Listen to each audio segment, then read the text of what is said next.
videolõunatund Nõmme raadios. Ja tere maailm, ongi lõunatund Nõmme raadios. Siin me parasjagu oleme teie sealpool, mina siinpool ja planeet pöörleb edasi ehk elu see pöörleb kut võõbatud pall. Avanguks loomulikult seesama vana küsimuste seeria Schopenhauerilt väidetavasti. Mis juhtub, kui nii teha? No, eks seda oleks võinud küsida ju ammu ja seda võib küsida täna ja homme ja ülehomme ja iga jumala päev, kui nüüd Eesti riigil on raha vaja, nüüd meie teeme nii, aga mille see põhjustab? Mille põhjustab põhjustatu omakorda ja nii omakorda, kas see on hääbuv jada või laienev jada? Mis juhtub, kui nii mitte teha? No, see nõuab mõningat fantaasiat. Mis ei juhtu, kui nii teha? No jah, jälle omaette küsimus ja nõuab mõtlemisvõimet ja enesearendust ja kurat teab mida, seda mida igaühel võib-olla ei olegi.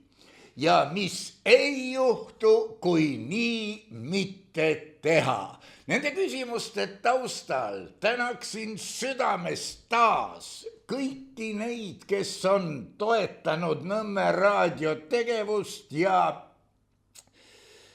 võin kinnitada, et kergem meil pisut on, aga üldiselt mine sa tea, võib-olla kõige jubedam on ees, sest lõppude lõpuks maailmas toimuvad igasugused sündmused, meiegi mätta otsas toimuvad igasugused sündmused ja kõik need mõjutavad ka Nõmme raadiot, ei ole midagi parata. Seega olge tänatud, kes te toetate. On tulnud ka suti suuremaid toetusi, mille eest ma tänan täpselt samuti, aga mis siin pattu salata, vaja oleks 2, 3, 4 tõepoolest suurt toetajat, et sügiseks saada jamadest välja, et saada nii kaugele, et meie igasugune kvaliteet paraneb. No tänagi näiteks istun ma siin üksinda stuudios, ei tea mina täpset pilti, ei tea mina täpset heli, sest neid vahendeid lihtsalt ei ole, aga teeme ikkagi ära, mis siin karta. Need 4 küsimust, nagu ma olen tavatsenud öelda, võivad olla esitatud ka mineviku vormis, tegelikult mõneti mineviku vormis ma neid käsitlesingi. Praegu tuuakse välja taas Covidi teema, et näe, mis tehti, oi, kus see sitik lahti sai, aga tegelikult olid ju kaunikesti jubedamad teemad õhus. Tõsi, vilksamisi, tõsi, mitte just eesti keeles, aga ikkagi. Nimelt oli küsimus selles, et britid avastasid, et nende tited kaotasid teatava võime, nimelt võime mõista inimese näomiimikat ja sellega seotud emotsioone. No kui sulle vaatab otsa üks sihuke ja teine sihuke, siis pigem sa harjud idamaise riietusega kui sellega, et kuskil üks nendest on nüüd su ema. Kusjuures ma ei usu, et seal idamaades, kus näod tänaval kaetud on, emad oma titega suhtleksid kaetud näoga. Lihtsalt ma ei usu. Tehke, mis tahate. Nojah, loomulikult meenutasin ma siin ka eelmistel kordadel Hiina sõjakunsti tõde, et isegi hiirt ei tohi ajada nurka, kus ta välja ei saa. Mulle tuli isegi küsimus, miks ei tohi, ma olen mitu korda ajanud. No selliseid kangelasi on, aga see on kujundliku mõtlemise üks näide, millest ma olen samuti rääkinud õige mitmes eelnenud saates. Ja see tähendab seda, et ka hiir võib seda, kes ta nurka ajas, rünnata. Rääkimata sellest, et me võime midagi suuremat nurka ajada ja siis prõmmida rusikaga vastu rinda, et küll ma olen tubli või umbes sedamoodi. Taas, kui me nii teeme, mis juhtub, kui me nii teeme? Kas või hiire näitel? No, tegin kerget statistikat ka, kui palju on neid, kes riskivad kommenteerida saadet, näidates sellega, kes soovib näidata vaimukust, kes midagi muud, kes tabab võib-olla isegi omal kombel naelapea pihta. Aga tuli näiteks selline tähelepanek. Mainisite viimases soolosaates, vaata kui ilusti ütleb, taas Vera Muhhinat kui Vene Stakan Granjonnõi. Stakani on ta kirjutanud, Stakan Granjonnõi, ütlen mina, sest Muhhinaga oli seotud see. Aga enne teda oli see klaas juba leiutatud, valmis disainitud. Ja Muhhina võib-olla lisas ülemise randi, mis muutis klaasi tugevamaks. Aga kandilise klaasi autor on Jefim Smolin. Olid juurde pandud ka vist lingid, kust teda leida ja nii edasi. Uurisin mina ka, kes oli see niške Jefim Smolin ja sain teada, et tänu Jefim Smolinile on või oli juurdunud Vene ohvitseridel komme klaas maha puruks visata pärast seda, kui olid toobi põhjani pannud. Ikka millistest anumatest nemad jõid, ei tea mina täpselt, aga liigutus pirraki puruks, see on sealt pärit. Jefim Smolin oli nimelt nii kõva mees, et tõi Peeter Esimesele näha klaasi, mis tema väitel ei purunenud.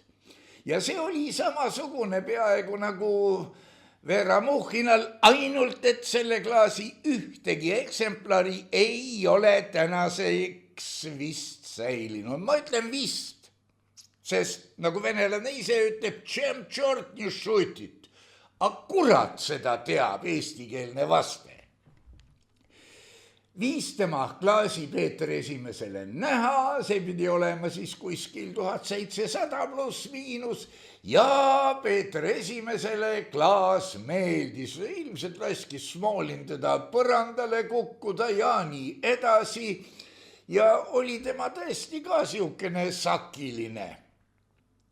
Ja siis Peeter Esimene võttis, pani klamaki selle klaasi teie hinge alla ja virutas ise klaasi vastu põrandat, see muidugi 1000 tükiks.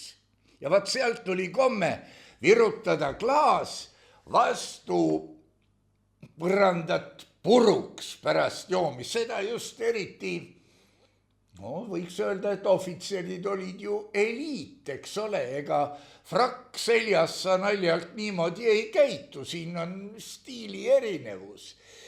Ja samas on, vaat lööge maha, aga mul ei ole meeles selle maalikunstniku nimi, kelle maalil on näha ilmselt just seesama Jefim Smolini klaas. Kui mul vähegi mälu on, siis ma otsin selle maali üles ja panen lingi saate juurde, et igaüks võiks nautida selle esimese Stakan Granjoni võimalikku ilu või ma ei tea, kuidas seda nüüd öelda, seda võimalikku Stakan Granjoni, no ühesõnaga seda maali, kus peal on sakiline klaas, millel ei ole ülemist serva ja mis on suhteliselt silindrikujuline. Tuli ka niisugune küsimus. Selle küsis, no ma usun, et ega see nime salajas hoidmine siin ei anna midagi juurde ega võta tükki küljest ära. Neeme Kirš. Lühike küsimus, kellega sa sõdid? Nüüd ma puhkaksin, ei puhkaks muidugi, ja ütleksin, et vaat siin on just puudutatud sedasama teemat, millest ma olen rääkinud praktiliselt kõikides oma osalusega või oma, no vähemalt videoesitlustes. See on keeruline teema ja ma ei saa sellele päris otse vastata, sest kellega sa sõdid, see nõuaks põhimõtteliselt röögatu pikka nimekirja, mis ulatuks üle meie riigi äärte mitmelt poolt, et mitte öelda kõikjalt ja tuleb ju öelda kellega. Sellepärast vastan ma umbisikulisemalt küsimusele, millega sa sõdid. Ja seda mitte selles mõttes, et ma nüüd ütleksin, et millega, sõnadega. Siin on midagi muud taga. Millega ma sõdin, kes on minu isiklik ja paljude kuulajate, vaatajate samamoodi isiklik vaenlane, see on kasvava rumalusega sõdin. Ja ma usun, et ülejäänud pühasõdalased samamoodi, sest kasvava rumaluse vastu räägib ka saadete alguses esitatud küsimustik, mis juhtub, kui ma nii teen. Kus mina tean, mis juhtub, teeme ära, saagu või sitem. Vabandust, ütlesin võib-olla sõna, mis ei ole just traditsioonilises kõnepruugis, võib-olla on ka juba, pole ammu õues käinud niimoodi laialt jalutamas, võib-olla tunnistatakse siin see sõna ka obsöönsuste hulka kuuluvaks, aga ikkagi. Ma sõdin ja me sõdime kasvava rumalusega, sest kui see rumalus veel kasvab, siis võib juhtuda midagi väga hullu. Ja see hull on see, et rumaluse lained löövad me pea kohal kokku ja vähegi mõistlikuma jutu ajamine tähendab väga paljude solvamist ja kõike, mis sellega kaasneb. Märkasin juba aastakümnete eest, ikka siinsamas Nõmme raadios ja ka inimestega vesteldes, et vaikselt, aga järjekindlalt lõpetavad inimesed iseseisvat mõtlemist. Neile on vaja öelda. Umbes nii, nagu meile kirjeldati, et nõukogude ajal tuli prikaas, tähendab tuli niimoodi teha.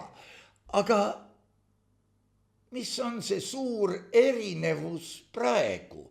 No praegu on muidugi erinevus mõneti selles ka, et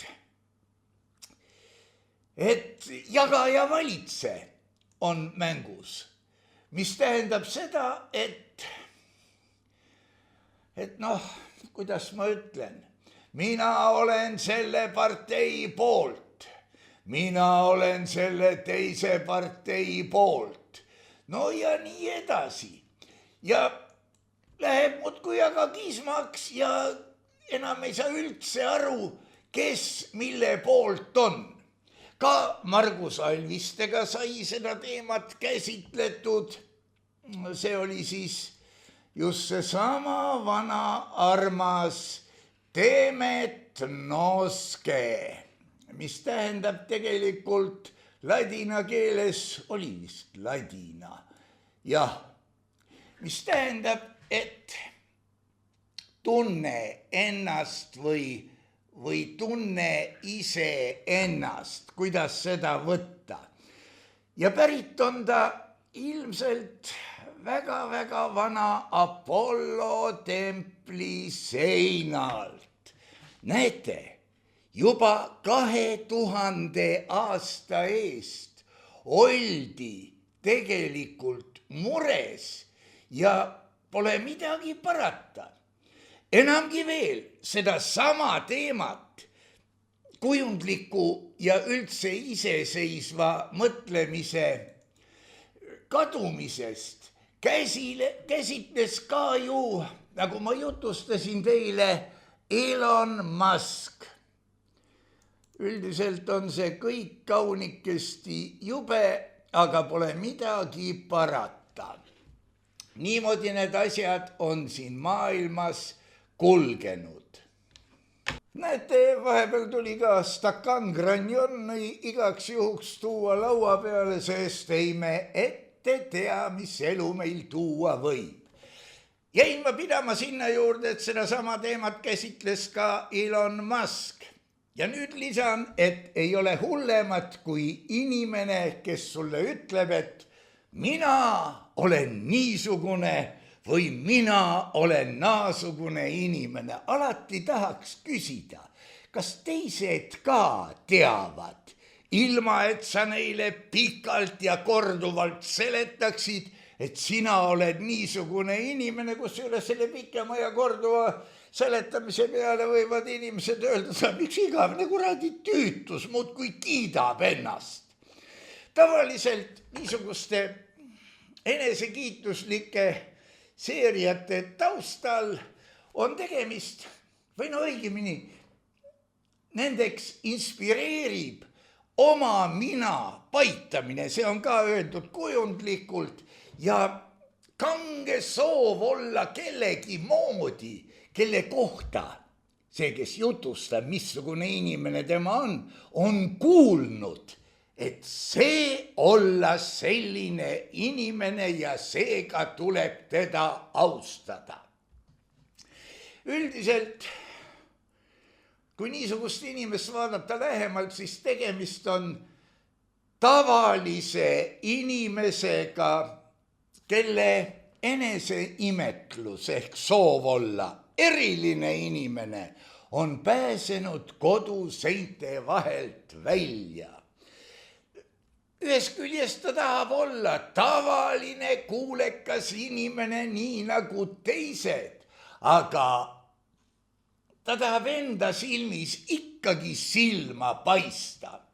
Julmalt öeldes, need inimesed on nagu kari kiidukukkesid, kes üsna varsti oma eneseimetluses kaklema lähevad. Te võite siin muidugi võtta ja vaadata valitud eksemplare kuskilt kõrgemalt, kaugemalt, kes on veendunud oma geniaalsuses, kes on sõna otseses mõttes maailma või universumi direktorid, juhatajad, pealikud ja nii edasi. Ja kõige hullem on see, et inimene ise ei oska endale omistatud omadustega suurt midagi peale hakata. Ta soojendab end nende paistel, aga see on suhteliselt ka kõik. Tegelikult muidugi teised loomulikult ei oska aimatagi, milline üliinimene ta on, aga teised on ju ka palju rumalamad kui tema, eks ole. No näiteks, ma ei mäleta, kellega me siin rääkisime, et ta võib ju väita, see inimene oli stuudioski, et ta on pikk blond mees, must king jalas, aga ühtegi neist omadustest tal tegelikult ei ole. Noh, ja see, et ma seda näen ja välja ütlen, otsige nüüd mõnest muinasjutust natuke tausta sellele. Ma tean muidugi veel ühte huvitavat tegelast, kes võimsa ja armastatud rahvajuhi etendamiseks hakkas koguni taimetoitlaseks. See viib mu iga jumala kord, kui ma selle peale mõtlen, sellisele mõttele, et ei tea, kas hulkade juht Agamemnon, tõepoolest sihukese tiitliga kutt, kas tema oli ka taimetoitlane? No ma tean, mingil põhjusel Adolf Hitler oli taimetoitlane ja saavutas oma riigiga ka alguses imetegusid, aga noh, see panganduse värk ta hukkutas tegelikult, sest ta oli sunnitud tegema nii, kolmat moodi, küll see tuleb ka kunagi välja, mis mängud seal olid. Samal ajal võib ju öelda, et ta on ühe ajakirja kõige populaarsem tegelane ja võiks öelda veel ka, et müüb ikka veel. Hitlerist tean ma nii palju, et Kubitšeki teoses Adolf Hitler, minu lapsepõlvesõber, oli Hitler hoopis kange saiasööja või mida ta odavat veel sõi. Ja nüüd siis, kui eeltoodu tundus kellelegi solvav, ütleksin nagu klassikud, võtke suu sitta täis ja sülitage mu peale. See ei ole jälle kuigi ilusti öeldud, samas, mida teha, kui? Jah, siin me läheme Shakespeare'i Hamleti juurde, et lühidus on vaimukuse hing ja ilustatus kest ning välisehe teen lühidalt. Te poeg on hull, nii ütles Polonius ja pidi selle öeldu peale ise rabanduse saama. Järgmine küsimus. Täna, vaata, pole midagi parata. Küsimused, mis on seotud eelmiste saadete ja muu taolisega, on seda väärt, et neid lähemalt vaadata. Küsimus ütleb, tere, Margus! Kas tõesti sulle tundub, et tõrviku rongkäik on mõttetum tegevus kui sinu jutukesed? Mis sa arvad, mis sinu jutu tulemusel Eesti riigis muutub? Tervitades Allan. Ja nüüd mütsi võtan maha sellise küsimuse ees, kuigi nii mõnigi võiks hakata mõtlema, et noh, see küsimus sisaldab ju niisugust, naasugust kolmat moodi asja, et äkki peaks selle peale hoopis põrutama, et mis sa õiendad. Ise oled ka sihukene sahukene. Aga asjade mõttekusest rääkimine on suuresti asjadele hinnangu andmine. Hinnang tahes-tahtmata viib kõige lihtlabasema vaidluseni, mille mõlema poole argumendid on mul on suurem kui sul, ära õienda, mul on suurem kui sul, ära õienda ja umbes nii. Aga seda meil ei ole vaja. Võrrelda muidugi saaks, aga võrdlemine tekitab nii mõneski tülinat ja pahandust, aga samas millal aus väljaütlemine ei ole tülinat ja pahandust tekitanud. See on ka niisugune omamoodi asi. Samas, kui keegi ütleb midagi taolist välja, mis ei ole kooskõlas ametliku seisukohaga, ma ei räägi praegu tõest, ma räägin ametlikust seisukohast, ametlik seisukoht ja tõde, need on mõneti erinevad asjad. Ja kui keegi midagi taolist välja ütleb, kõva häälega, no näiteks kujutage ette, et siin Nõmme Raadio stuudios on keegi, kes ütleb välja midagi, mis tõepoolest osutus tõeks, kuigi ta oleks võinud alguses olla juba lamemaalane ja ei tea, mis vandenõuteoreetik. Kui keegi ütleb midagi välja, mis ei ole kooskõlas päriselt ametliku seisukohaga, siis juhtub. Me läheme nüüd 2 sammu tagasi eelmise küsimuse näite juurde, siis juhtub sageli, et teda hakatakse kas või kodus või vähemalt purjus peaga kiitma. Vaata, kui julgelt tema ütles ja järgneb. Mina olen kogu aeg niimoodi mõelnud. Mitte öelnud, mõelnud, võtab veel topka, ma olen sellest lapsest saati rääkinud ja ongi asi paigas. Ja see viibki nüüd pikema targutuse juurde, mis käsitleb ütlejate kvaliteeti ja eelmisi saateid. Ka selles saates põgusalt käsitletu tuleb mängu seda just eneseimetluse teemal, sest mina olen ikka nii eriline tavaliste inimeste hulgas, et mina ja nii edasi. Ei ole midagi parata, aga inimene maandab ennast sellegagi. Jah, kõik on ühtemoodi, ainult sina oled eriline. Tänane tõrvikurongkäik on algatatud, see oli 2014. aasta ja selle algatas Konservatiivse Rahvaerakonna noorteühendus Sinine Äratus. Ja neid on umbes sellest ajast saati ka vahelduva eduga korraldatud. Ikka Eesti Vabariigi aastapäeva tähistamiseks. Ma ei taha siin tekitada vandenõuteooriaid ega viia inimesi ka Mandela efekti juurde.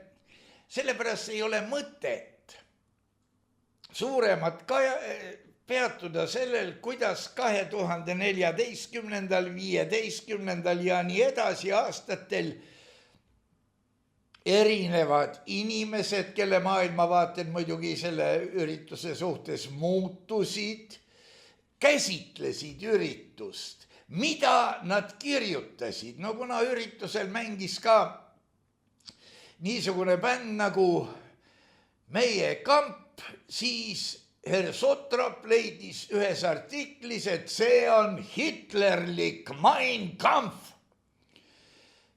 Jah, samakõlalisus võib ju olla ja kõik taoline, aga jah.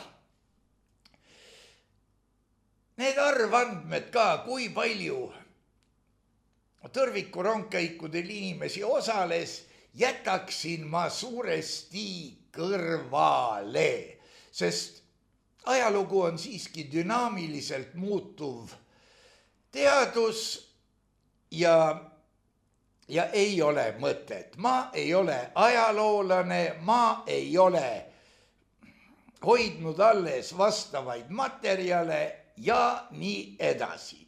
Aga taas küsimuse juurde. Kas tõesti sulle tundub? See on muidugi väga niisugune provokatiivne algus. Kas tõesti? Või sulle lihtsalt tundub? Heakene küll, aga tähenärijaks ka selle koha peal ei hakka. Kas tõesti sulle tundub, et tõrvikurongkäik on mõttetum tegevus kui sinu jutukesed? No seda lausetki võiks siin natukene analüüsida. Mis sa arvad, mis sinu jutu tulemusel Eesti riigis muutub? Ehk siis, mis juhtub, kui ma edasi räägin? Ja teine pool siis, mis juhtub, kui viiakse läbi tõrviku rongkäik? Jälle omaette huvitav teema, aga küsimus muidugi sisaldab eelhinnanguid, sisaldab teatavat suhtumist. Suhtumine omakorda sisaldab seda, millest ma juba rääkisin. Mina olen ju targem, mina ju tean, kuidas asjad tegelikult on. Mind ei maksa ju rumalaks pidada. Ka mitmekülgsuse näitab see küsimuste paar kenasti ära. Tooksin nüüd ühe koletu võrdluse. Meil oli laulupidu. Ammu oli, väidetavalt 1870. aastast alates, siis tuli ka tantsupidu, siis tekkis ka Eesti Laulu- ja Tantsupeo sihtasutus. Tuli noorte laulupidu, noorte tantsupidu, punklaulupidu ja nii edasi. Öölaulupeod olid juba 1988. aastast. Nad olid varem, aga 1988 lülitati nad vanalinna päevade programmi.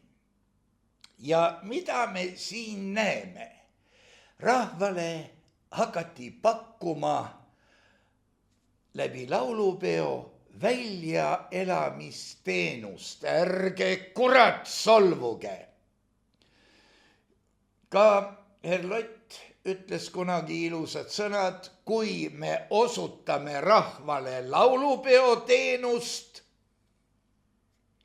on loomulik, et rahvas selle eest ka maksab. Öelda võib igat moodi. Tõde võib olla peidus kõige jubedamates ja julmemates lausetes. Võib-olla mõnda lauset tuleb tõesti veidi kloppida, aga on nagu ta on. No jah, kujutame nüüd ette, et tõrviku rongkäik saab lisaks noorte tõrviku rongkäigu. Saab öötõrviku rongkäigu ja punktõrviku rongkäigu. Eesti tõrviku rongkäikude sihtasutus on sündimas. Ökotõrviku rongkäik taskulampidega, nendega vaikamaid ja tolerantsemaid võimalusi ma hetkel välja ei too. Ja tuhanded ühesugused inimesed marsivad, võimalik, et ostavad ka pileti, ma ei tea, kuidas lugu praegu on, ja kujutavad sisimas ette, et nad kõik on erilised, mis ongi tegelikult sellise nähtuse pealisülesanne, kui Stanislavskilikult end väljendada. Mu jutud ei ole etemad. Mida rohkem inimesi hakkab oma mõttekäikusid paiskama sotsiaalmeediasse, ma ei taha siin öelda, et näiteks minugi eeskujul või kui eestlane või muul viisil, vastavalt oma maitsele, arusaamadele, seda segasemaks asi läheb. Ja küllap ühel hetkel leitakse ka võimalus,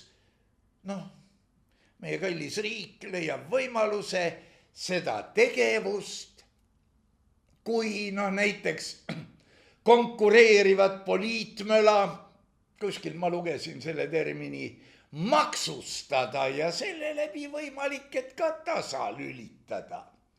Ometigi ma loodan, et mu juttudest kas või mõnelegi hakkavad külge küsimused, mis juhtub, kui nii teha. Mis juhtub, kui nii mitte mitte teha, mis ei juhtu, kui nii teha, ehk mille me ära hoiame ja mis ei juhtu, kui nii mitte teha. Tuletaksin meelde, nüüd läks meelest ära, kes seda ütles, aga see oli tark mees, juba kas või ainuüksi selle ütlemise pärast. Parim vahend demokraatia vastu on veel rohkem demokraatiat. Ja ma loodan, et enne kui need inimesed midagi teevad, kas või 100, isegi 1000 teispool jõlli olijatest, suudab esitada küsimuse, mis juhtub, kui ma niimoodi teen? Mis juhtub, kui me sõbraga või paari sõbraga niimoodi teeme? Et mitte öelda, mis saab edasi. Enne kui nad lähevad kuulekalt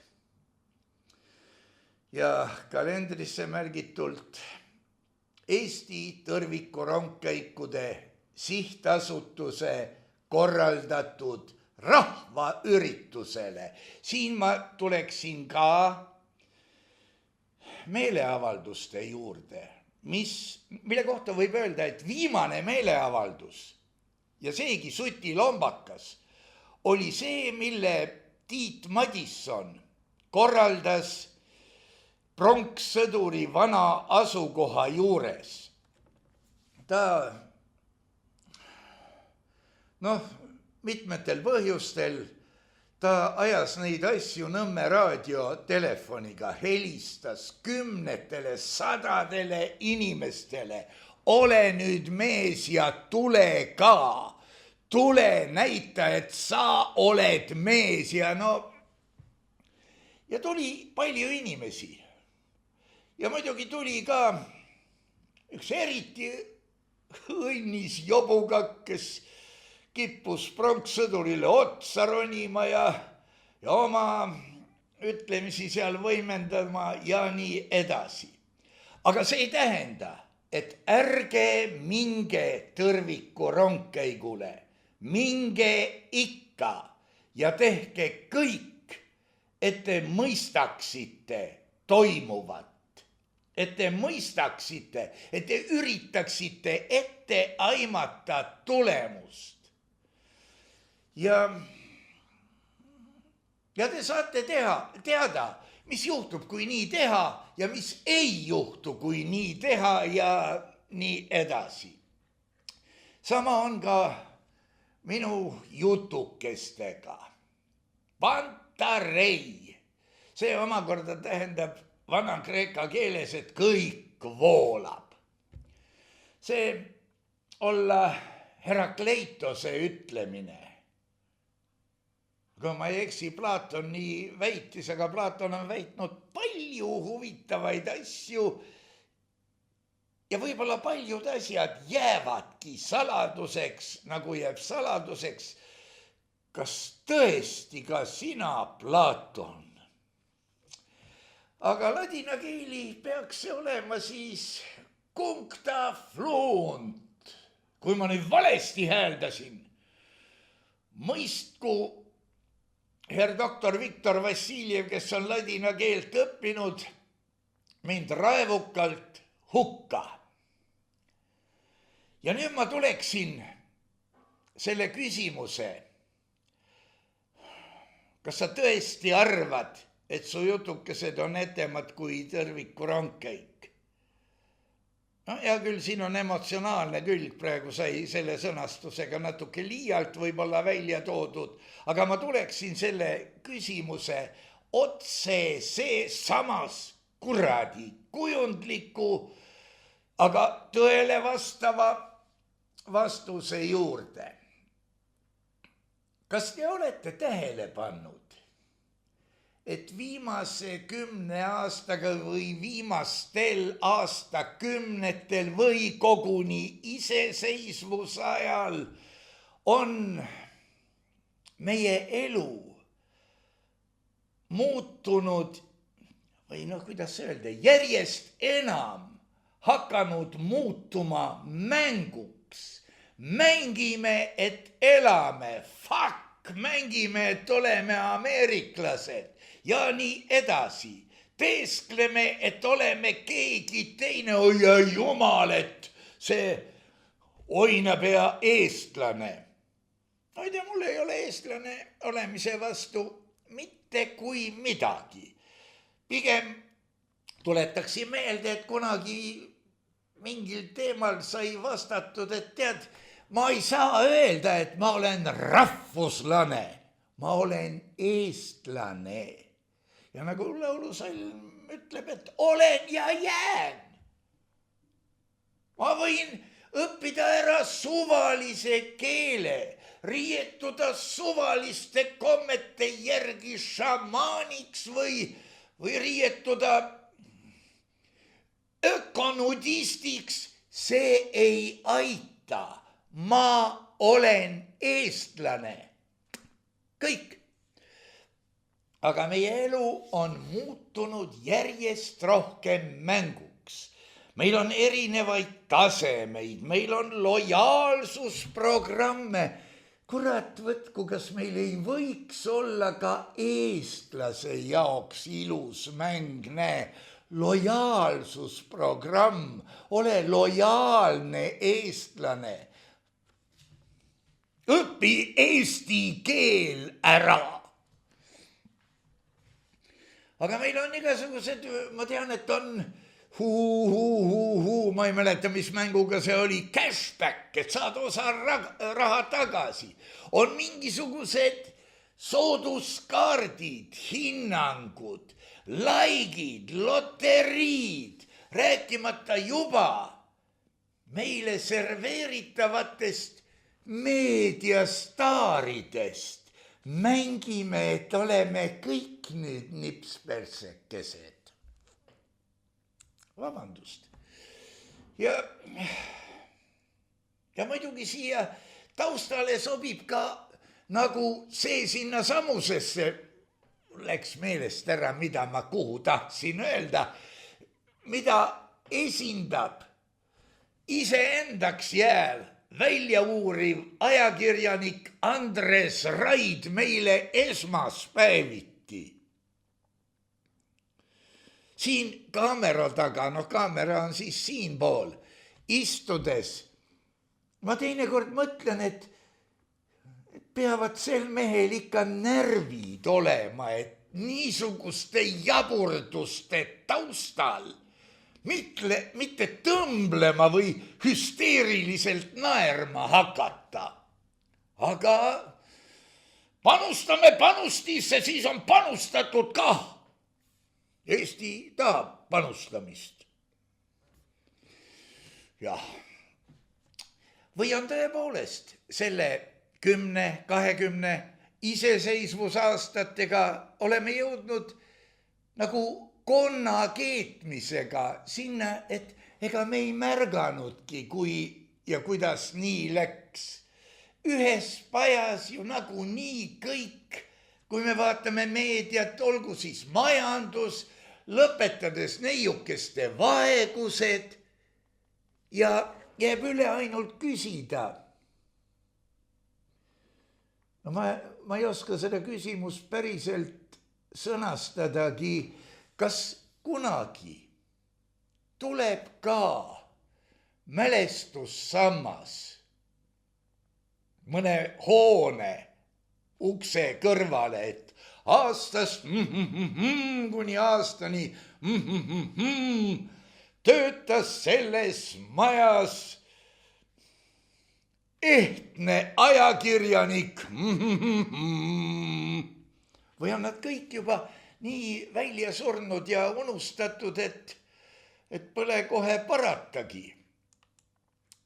Jah, hasartmängutööstus kasvas, see oli issanda aastal 2025, no selle aasta andmetega 30 miljardi dollari peale aastas.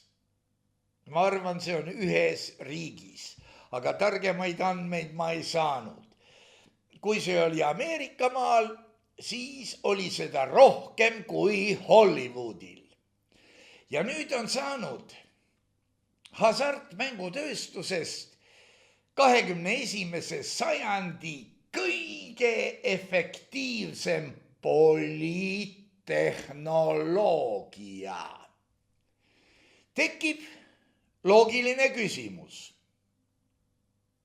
Tõepoolest, kas ikka tekib? Kas ikka, äkki see on ainult minu haiglane enesetunne? Tekib loogiline küsimus, miks pannakse siis nii palju raha ärisse, mis muudab inimese elu mänguks.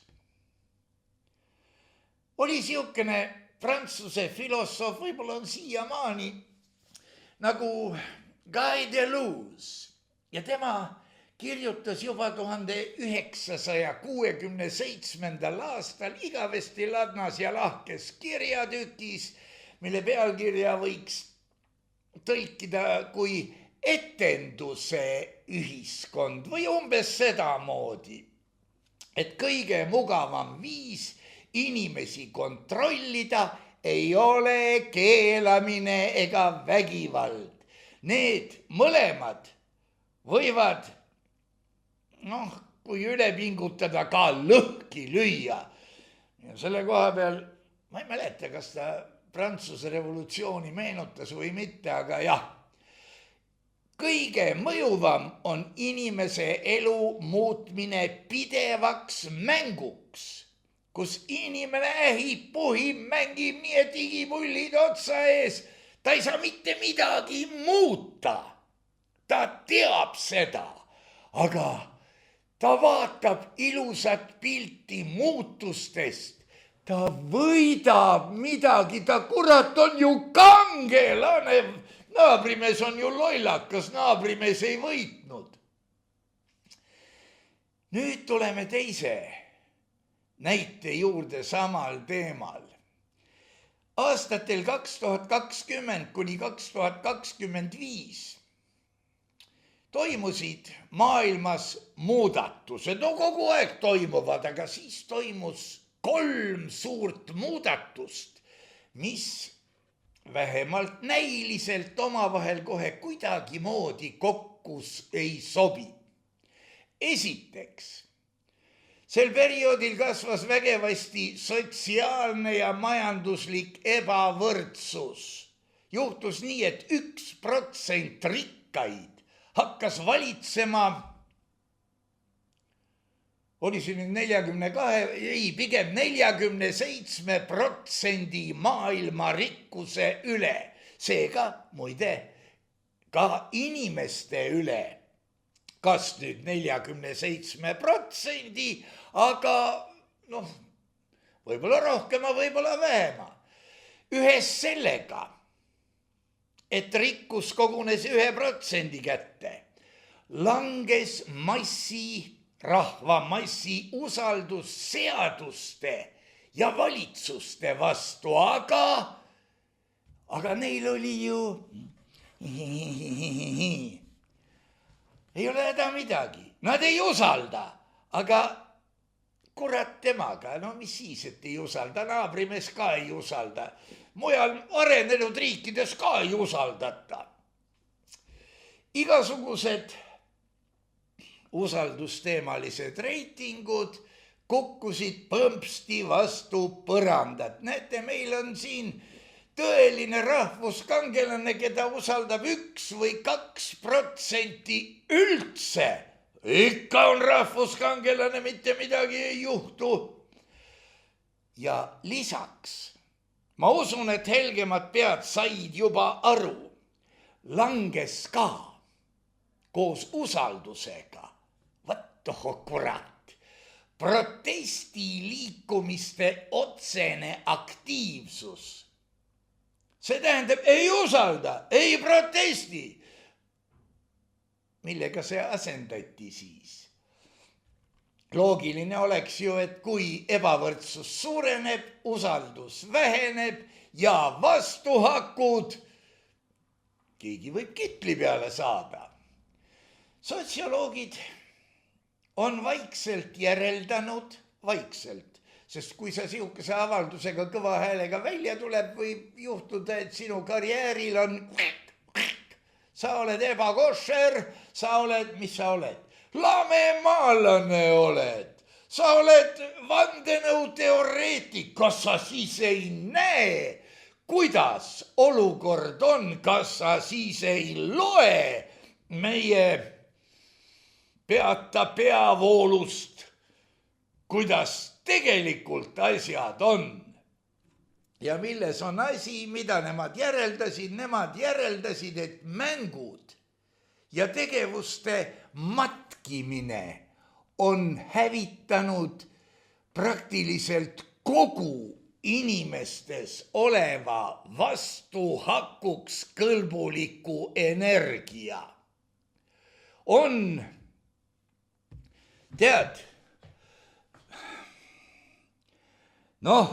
küll hind täis, aga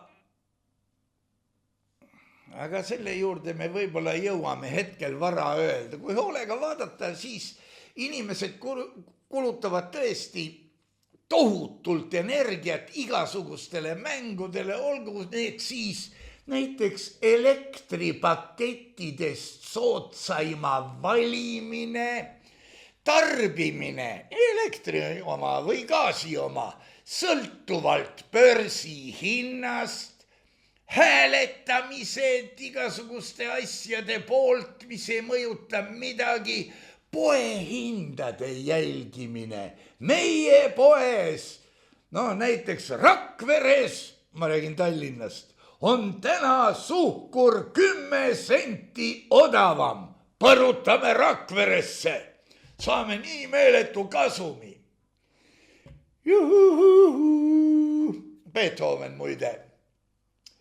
Ja võt, igal pool võid justkui võita, justkui kaotada ja see loob inimestele tegevuse, vajalikkuse ja elamise tunde.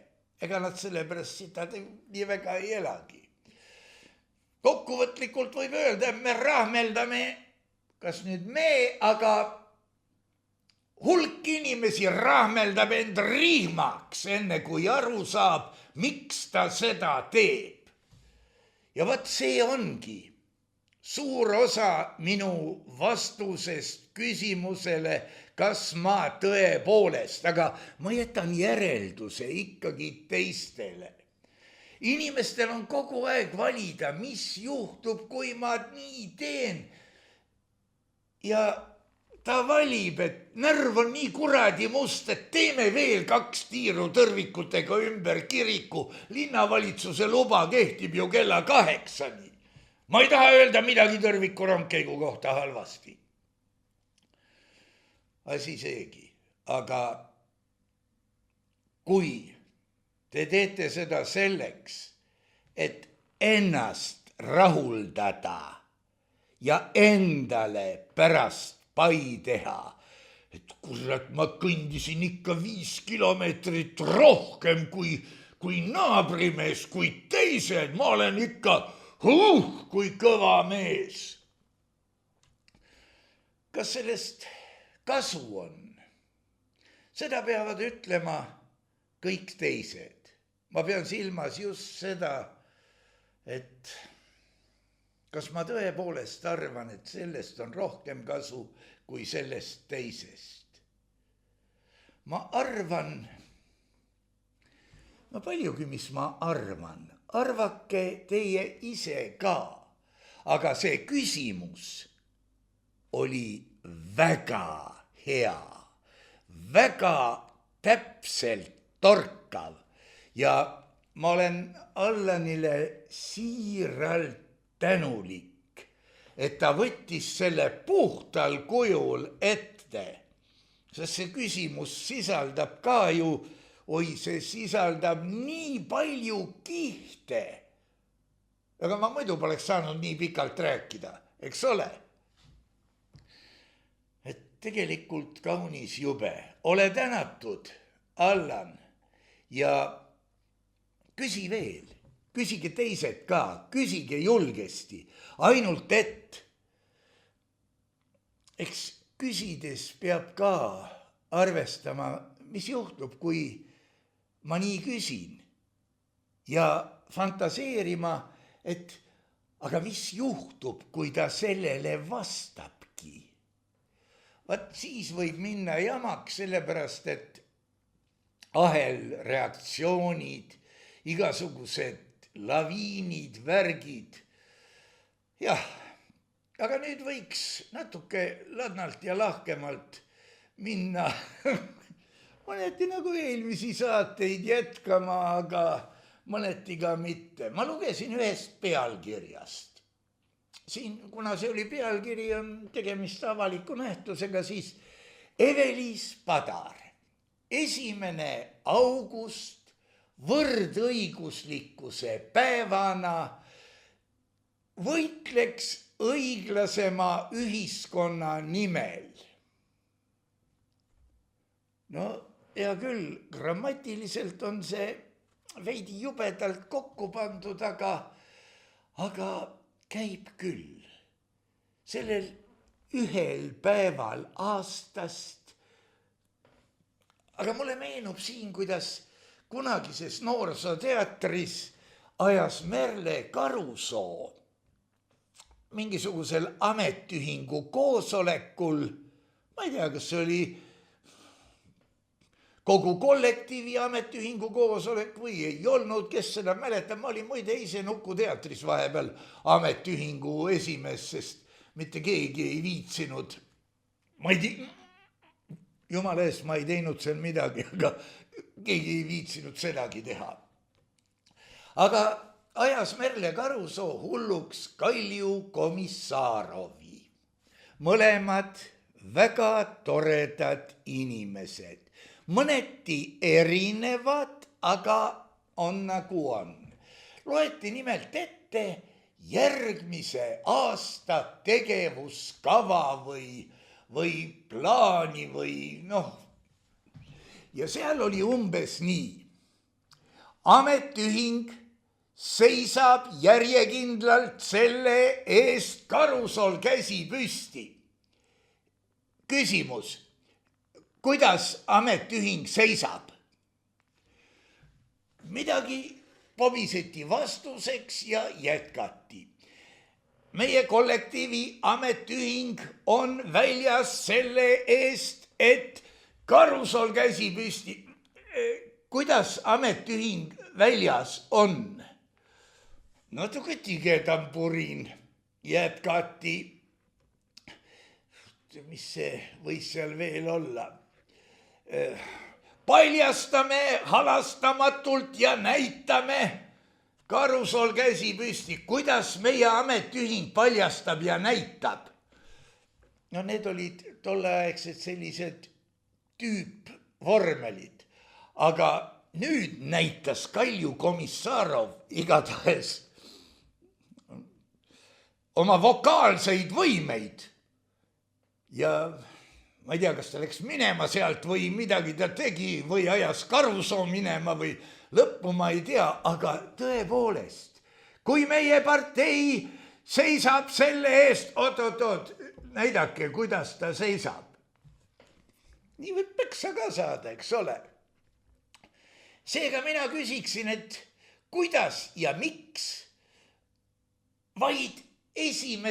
augustil võitleks õiglasema ühiskonna nimel ja ülejäänud 364 või 365 päeva prsse see õiglasem ühiskond.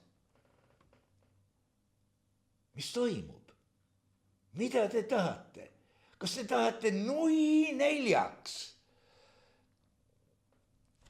esitada ennast kohe nagu professor, ma oskan nii kultuurselt väljendada ennast, et ma ei imesta, et te üldse millestki aru ei saa.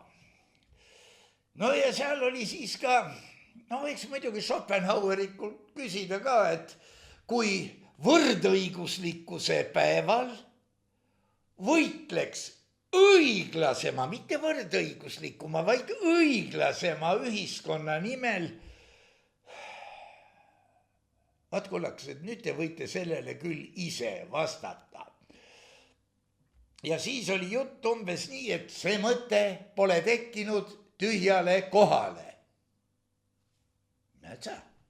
Eesti aktiivsed naised ja naisorganisatsioonid ja naisajaloo uurijad on viimase 20 aasta jooksul korduvalt juhtinud tähelepanu sellele, kui vähe on naiste panus meie ühiskonna kujunemisloos nähtav.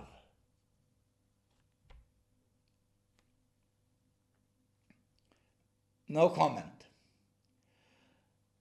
Keda me mäletame? No mina nõukaajast ikka mäletan ja Lauristin oli ja nii edasi. Kellest räägime kooliõpikutes? No ikka sõdadest ja ma ei tea millest. Kelle lood jäävad tahaplaanile ka siis, kui nende tegelik mõju Eesti arengule on olnud märkimisväärne. Miks mitte kasutada seda ühte ainumat päeva selleks, et rääkida Eesti loost terviklikumalt? Milline sissejuhatus järgnevale sissejuhatusele? Piinlik värk muidugi, aga kui nüüd piibellikult vaadata, kui ma nüüd eksin tsiteerides, ärge pahandage, ja Jumal lõi inimese oma näo järgi. Jumala näo järgi lõi ta lõi tema meheks ja naiseks. Seega lõi Jumal inimese nii, et näiliselt on neil üks mõistus kahe peale.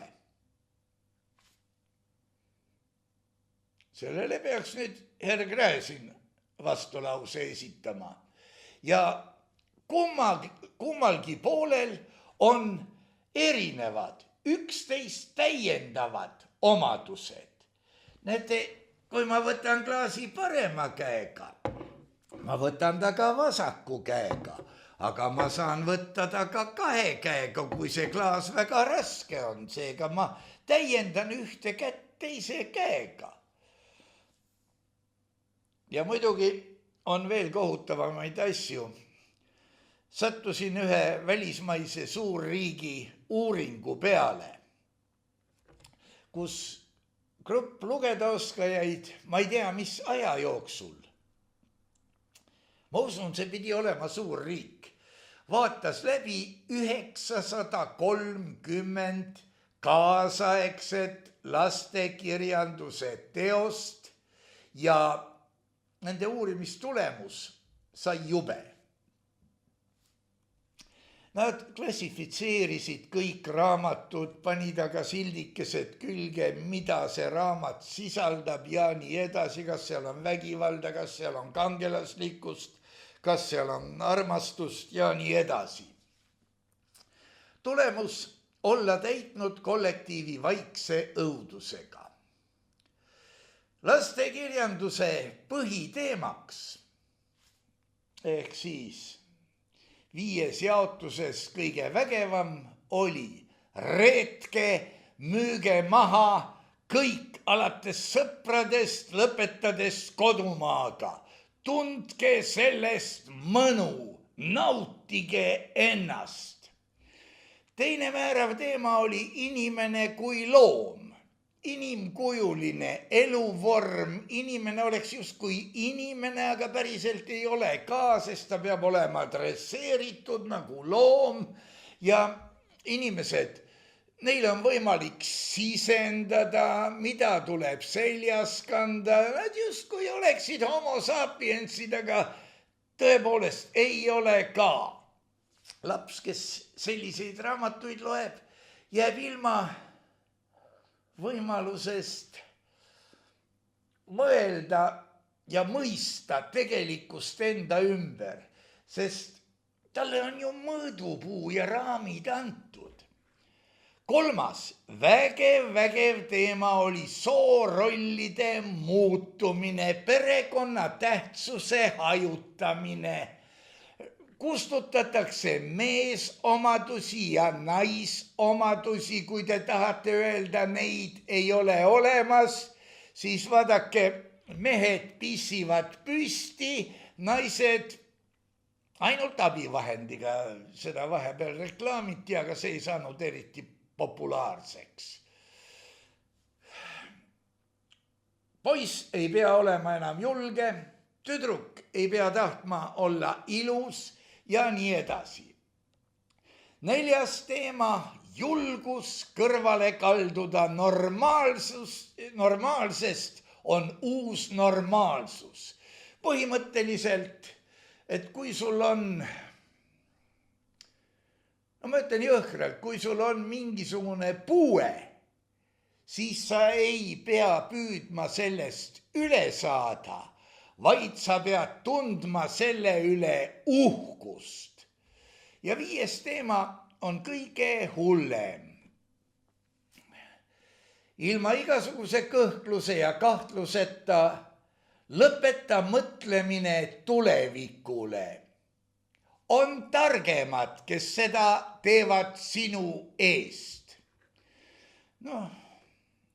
Jääb üle ainult mõelda, mis juhtub, kui nii tehakse.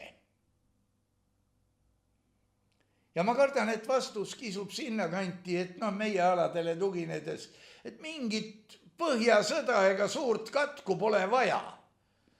Saame ise hakkama oma tarkusest. Ja nüüd olge tänatud kõik, kes te olete toetanud, kes te veel toetate ja kes te hakkate toetama, loodan väga, et hakkate toetama, sest olukord on praegu S-tähega tõesti vilets, Nõmme raadiot ja tänu teile me lahendame nii mõnegi huvitava küsimuse, mis esimese hooga võib tunduda lihtsalt välja kutsuv eputamine, aga mille taga, nii nagu ei jõua ma ära kiita seda Allani küsimust, on palju sügavam taust nende jaoks, kes oskavad juba, kes tahavad hakata oskama ja kõigi ülejäänude jaoks võimalus. Aga meie püha sõda läheb edasi.